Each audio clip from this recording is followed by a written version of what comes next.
We've had bald eagles that we've rescued this past summer, songbirds, opossums, you know, all kinds of animals. Sometimes there are instances where we'll go out, and most of the time the animal, we want to bring it back to the hospital to get it checked out. You know, the girls triage the animal, what have you. Sometimes there are situations where we'll arrive at the scene and the animal, it may be in a window well, or it may be, you know, if they're not injured, if you can release them right on site. But most of the time, like I said, they usually come back. You know, we do a checkup and stuff like that.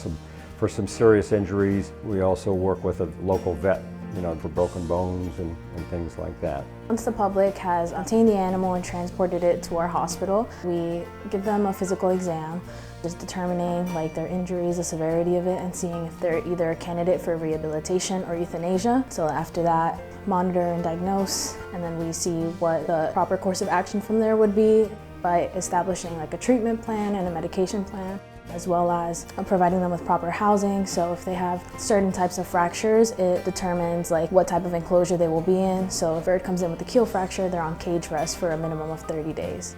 Since our organization started in 1982, we've taken in over 30,000 injured and sick animals, and we have taken in over 300 different types of species. Depending on how the day goes and admissions, we're doing the initial examination.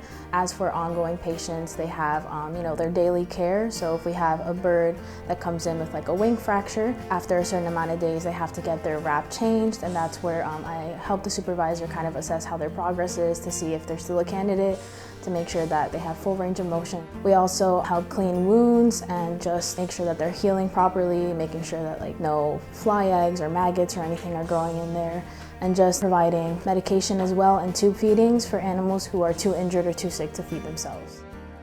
The Wildlife Center of Long Island is here to aid in our communities by helping and healing animals.